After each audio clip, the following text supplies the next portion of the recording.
The chandelier of emptiness, golden light of the chandelier, bounced off the crystal glasses on the tables, scattering tiny rainbows across the polished marble floor. Olivia Hart adjusted her necklace for the 10th time that evening.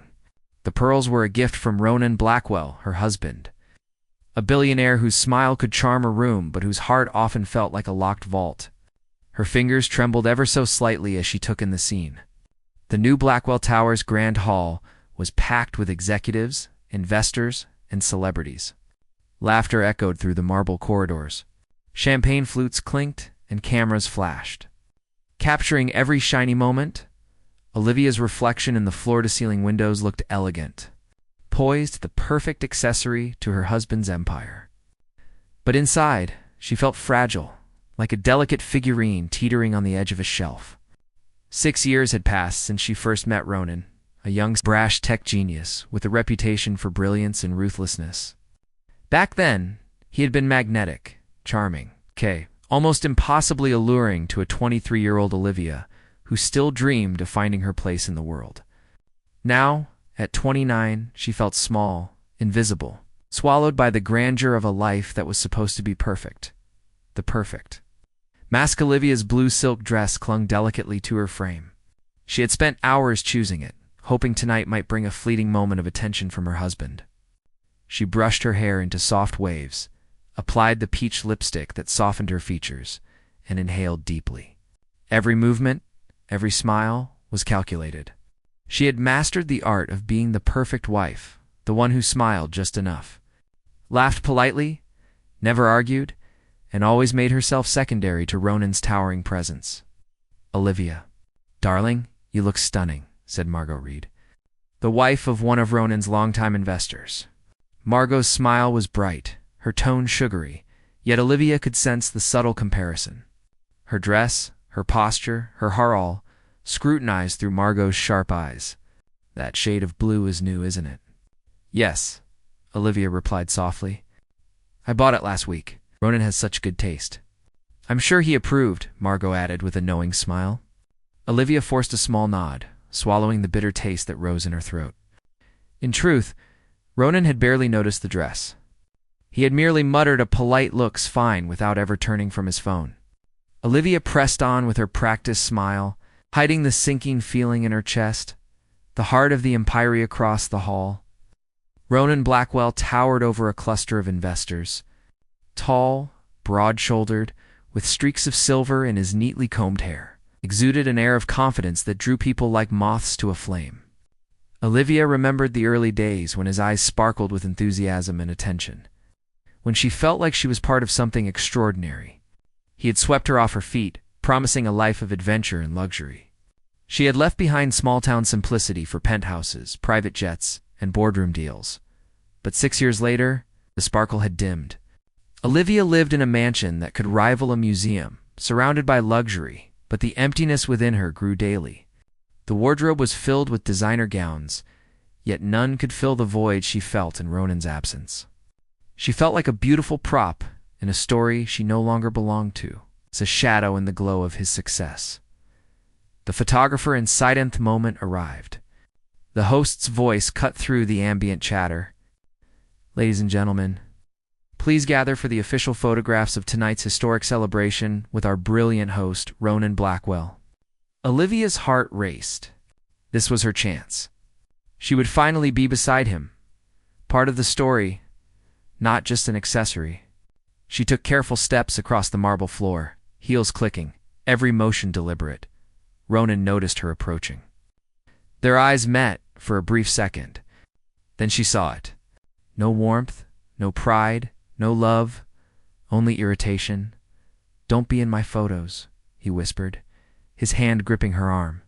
His fingers were firm, almost painfully so. The words cut deeper than any insult. "You don't fit the image of the company." Olivia froze. The room blurred around her, laughter and conversation fading into a distant hum. For a moment, she felt herself disappear. As if she had been nothing more than a ghost haunting a life she thought she had built, Ronan gestured to a young assistant, Claire, who approached with a practiced smile. "Can you pose for the official photographs?" he asked. Claire, tall, blonde, wearing a perfectly tailored suit, looked thrilled and immediately moved to his side. Olivia felt frozen, a statue of elegance crumbling inside. People around them began to notice. Some cast sympathetic glances, others averted their eyes awkwardly. Margot Reed busied herself with her phone, pretending not to see. Olivia's manager, a kind man named Simon, touched her shoulder gently. "Do you need some water?" he asked softly. Olivia nodded, unable to speak. Simon guided her out of the hall, toward a quiet corridor. The silent, tierce Olivia walked mechanically, her body betraying her inner turmoil.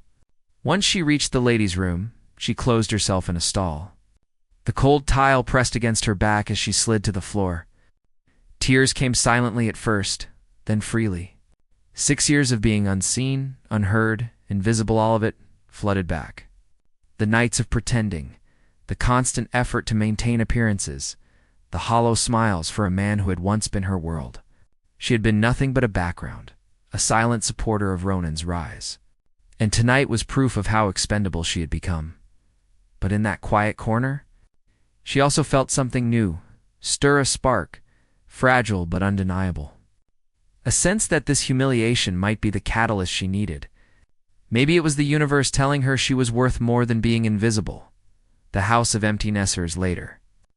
Olivia returned to the Blackwell mansion, the silence of the 5,000-square-foot home pressing down on her. Ronan had not returned.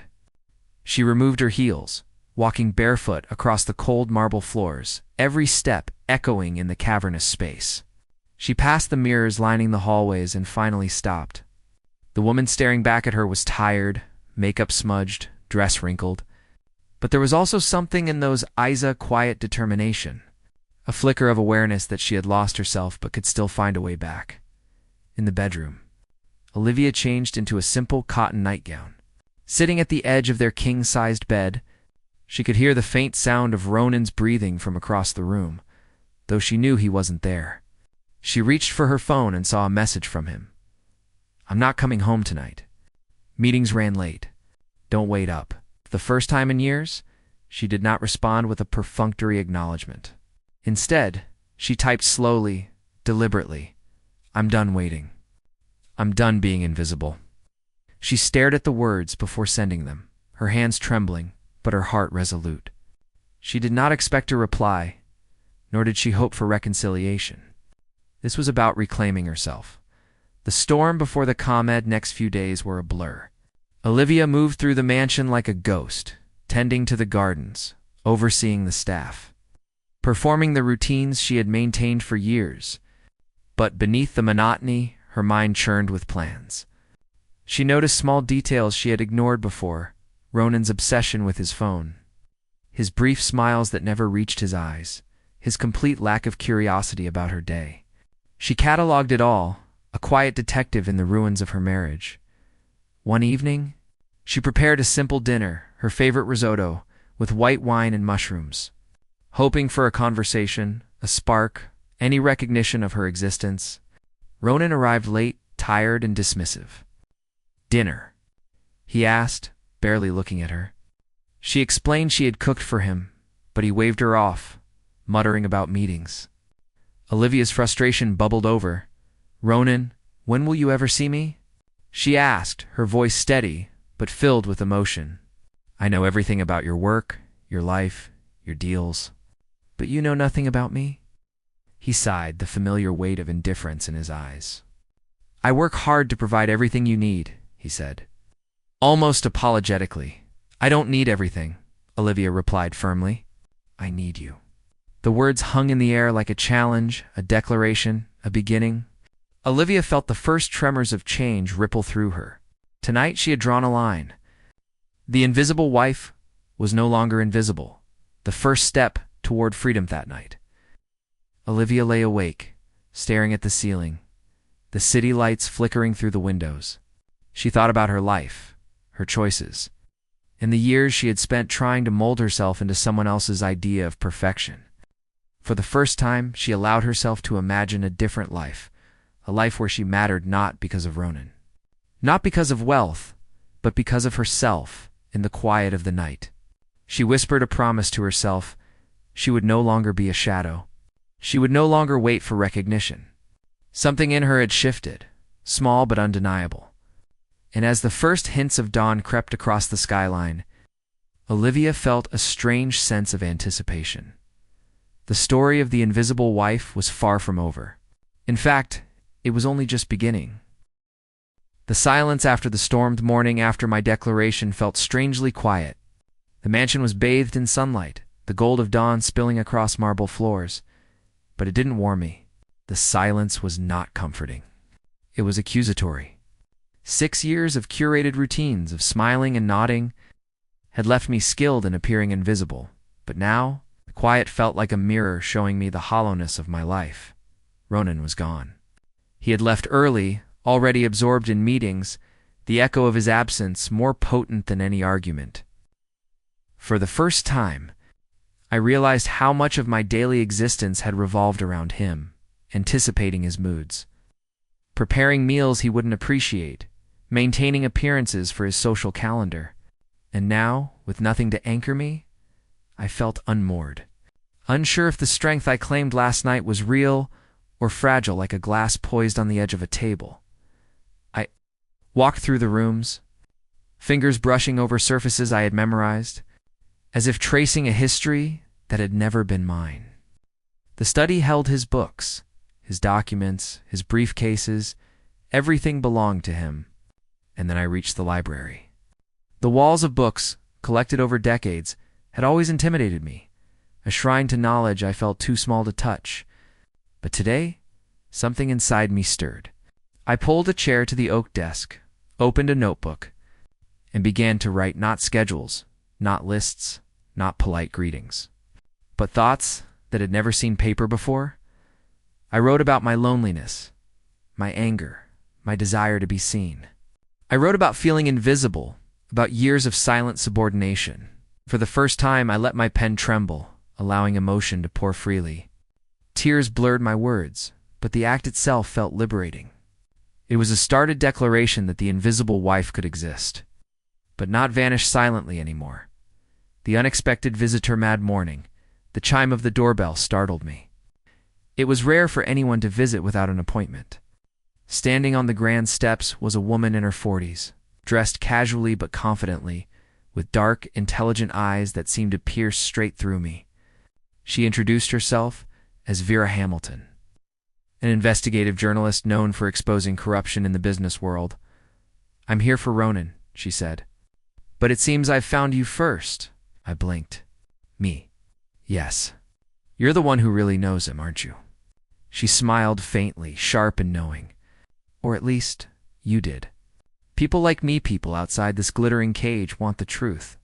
The life, the real Ronan, not the hero in the boardroom." For a moment, I didn't know how to respond. My first instinct was to shut the door, to retreat into the safety of silence. But something in her tone, curious, fearless, probing, made me pause. For once, someone seemed to see me not as a shadow, but as a source of insight, of truth. "Come in," I said cautiously. "But we need to be careful, Ronan." My voice trailed off, the warning unnecessary. Vera nodded, unfazed. She followed me into the sitting room, her presence disruptive but electrifying. Conversations and revelations over coffee. Vera asked questions I had avoided asking myself. She spoke of ambition, morality, and the cost of wealth. Gently, she coaxed me into recounting life with Ronan, the first meeting, the intoxicating charm, the relentless drive, the nights of silence and invisibility. "Why do you stay?" Vera asked bluntly, but not cruelly. I hesitated. For years, I had asked myself the same question. Security? Love? Hope that the man I married still existed somewhere beneath the empire he built? "Because it's familiar," I admitted. "And because leaving seems impossible." Vera shook her head. "Familiarity can be the deadliest prison. You've built a life around him, but it's your life that's been trapped. You can step out of it." Her words ignited something inside me, a dangerous, thrilling possibility. Leaving Ronan, even mentally, even emotionally, felt like stepping off a cliff. But the view below was freedom. And for the first time I realized that being invisible had not been natural. It had been a choice imposed by circumstances, by fear, and by love that had soured into obligation.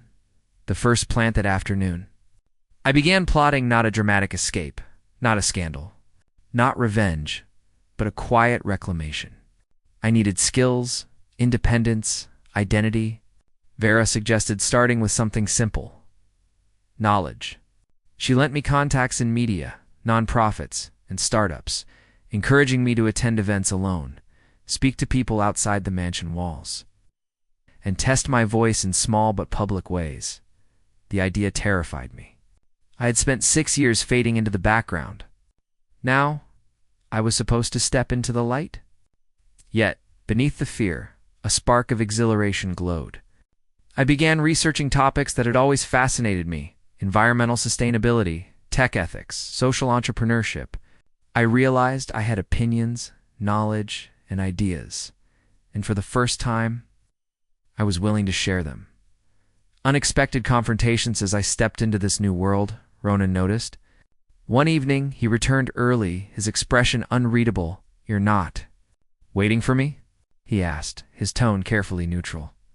"I'm not waiting anymore," I said softly, but firmly. "I'm living." His brow furrowed. "What does that mean?" "It means I exist outside your shadow," I replied. "It means I can be invisible to you and still matter." Ronan's silence was unnerving.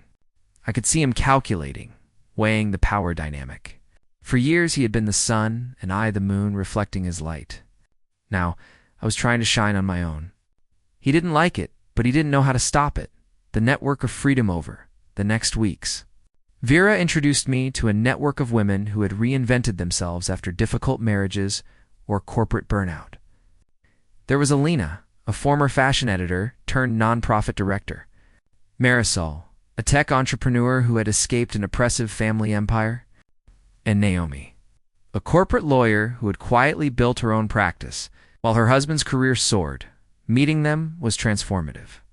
Their stories mirrored mine in some ways, but they also showed me the possibility of choice, action, and courage. I realized that being invisible had been a symptom of isolation and connection real. Human connection was the antidote. The first taste of autonomy began small. Lunches with these women, attending panels, speaking at charity events, learning to command attention without seeking permission. Each step was terrifying. Each moment required me to suppress the ingrained reflex to fade, to bow, to smile politely and wait. But every success, no matter how minor, fueled me. For the first time in years, I felt like a person outside of Ronan's orbit. One afternoon, I received an email from Vera, a small opportunity to write a piece on tech ethics. No pressure. Just you, your words, and the world.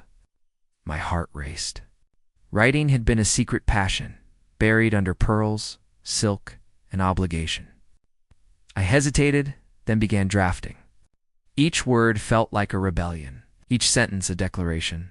I am more than a shadow. Small victories, silent wars, Ronan. Noticed my growing independence. It started subtly questions about my whereabouts. Faint criticism of my social engagements, moments of passive-aggressive remarks during dinner. I recognized the pattern. He was used to control, and control was slipping from his fingers. I did not retreat. Instead, I held my ground, choosing silence when confrontation was useless, voice when clarity was necessary. The first spark of défiance, defining moment, came during a charity gala. I was scheduled to speak about environmental initiatives, my first solo presentation. Ronan was present, immaculately dressed, smiling at the crowd, unaware that the woman beside him was about to claim a space he had never imagined for her. As I stepped to the podium, the room fell quiet. My hands shook, but my voice was clear. We live in a world where visibility often equals power, but power is not limited to those who dominate the spotlight. It can be built quietly, persistently, and authentically. We must all find our voice, even when the world expects us to remain silent. I looked at the audience, then at Ronan. The silence stretched, thick and palpable. I saw a flicker of something in his eyes. Surprise, discomfort, maybe even a touch of fear. The applause came slowly at first, then grew, filling the hall. For the first time in years, I felt my own worth reflected not in Ronan's acknowledgement, but in the recognition of others, strangers who had never known me, yet saw me clearly, a turning point that night. As I returned to the mansion, Ronan said nothing. He did not need to. The shift had occurred. I had crossed a line, one that would forever alter the balance between us. I was no longer just his wife, the invisible ornament of his empire. I was a woman with ambitions, intellect, and courage. I knew the journey ahead would be difficult. The cracks in the empire would widen. There would be conflicts, betrayals, and temptations to revert to old patterns. But I also knew this: the invisible wife was gone. In her place stood someone ready to claim life on her own terms, no matter the cost, and somewhere deep inside, a quiet thrill echoed. The story had only just begun. Shadows in Tremorth's mansion felt different now. The walls, once comforting in their opulence, seemed smaller, like they were watching me, whispering reminders of what I had been. Ronan moved through it with the same authority, but the air between us had changed. His presence no longer swallowed mine. Every glance, every step, felt like a silent negotiation of power. I had grown bolder. My writing had been published in a respected online journal, and invitations to speak at events increased. My network of women had expanded. These allies were both mirrors and shields. But with growth came tension. Ronan's subtle manipulations became more pronounced. He questioned my choices under the guise of concern, reminded me of obligations, of appearances, of the social rules that had defined me. I realized something crucial. Leaving him physically or emotionally was not a single act. It was a series of small battles, each demanding vigilance, patience, and courage. The confrontation it came one evening after weeks of carefully calculated patience. Ronan returned from a business trip, unusually quiet. He entered the study where I was reviewing notes for an upcoming conference. "You're changing," said his voice low, almost a threat, and not in a way I expected. I looked up calmly, hiding the adrenaline that surged beneath my skin. "Yes," I said, "I am changing. It's called living." His expression darkened. "Do you think you can simply walk away from everything we've built?" Me, I stood. For years I had softened my stance, avoided conflict, swallowed my words. Now, the strength I had cultivated surfaced like molten steel. "I don't want to walk away from you," I said. "I want to walk toward myself. That's the difference. And you cannot stop that." Ronan's fists clenched briefly, but he held them at his sides. "You think this independence is power?" he said. "But the world won't be kind to a woman without protection, without someone to shield her." "I don't need protection from life," I replied. "I need respect. And I am done hiding behind your shadow." The room was silent, the tension thick, until Ronan finally exhaled, his posture sagging slightly. For the first time in years, he seemed uncertain, human, vulnerable. I realized then that the true power of my awakening wasn't only about freedom, it was about taking the emotional leverage I had unknowingly surrendered. The plan for escape, leaving Ronan physically, was the next logical step, but I knew it would require preparation. I wanted to step into the world not as a fugitive from my life, but as a woman ready to stand. Independently, with Vera and my network's guidance, I began arranging finances, securing legal counsel, and planning a new residence. I wanted no dramatic scenes, no public spectacle, just a clean, irreversible step toward autonomy. My writing became both shield and passport. Articles, speaking engagements, and freelance projects provided legitimacy, income, and confidence. For the first time, I felt that I could support myself without fear or dependence. Testing the water sea started small. Lunches and dinners outside the mansion, meetings at neutral locations, and careful navigation of social obligations. Each step was both exhilarating and frightening. Ronan noticed my absence immediately. His curiosity and control instincts peaked. But I had learned subtlety, patience, in the art of self-possession. One evening, he confronted me again. In the hallway leading to my favorite sitting room, "I hear you're giving speeches," he said, tone casual but sharp. "You've become popular." "I'm speaking," I corrected gently. "I'm being heard, and without me." I smiled faintly. "Without needing you to validate me?" He paused, searching for a reaction, a crack in my armor. There was none. Finally, he muttered, almost to himself, "You've changed." "Yes," I replied. "I have, and this is only the beginning." The final departure day came quietly. No arguments, no dramatic ultimatums. I packed my essentials, my writing materials, and a few personal memento items that symbolized my journey rather than my dependence. My network of allies waited to help me move into my new apartment, a modest but independent space filled with light, books, and hope. Ronan was aware but absent. Perhaps he knew confrontation was futile. Perhaps he was recalculating his own position in a world where I no longer played a supporting role as I stepped out of the mansion. The sunlight felt different, warmer and more expansive than it ever had before. The air seemed to hum with possibility, carrying the promise of a life claimed, not inherited. Building and settling into my new life required courage and discipline. Initially, every decision from groceries to bills to schedules felt monumental. But I relished it. Freedom was thrilling, exhausting, and intoxicating. Writing became my lifeline. Each article, each essay, each public speaking engagement reinforced my voice, my credibility, and my confidence. I explored topics that mattered to me: environmental justice, ethical tech, social entrepreneurship. The recognition from peers and strangers alike validated the path I had taken. My friendships deepened. Vera and the other women in my network became sisters, mentors, and mirrors reflecting my growth. We shared victories, setbacks, and secrets. And the bond became a fortress of support and inspiration. Ronan's shadow inevitably. Ronan attempted contact. Polite emails, indirect messages through acquaintances, subtle attempts to influence my social circle.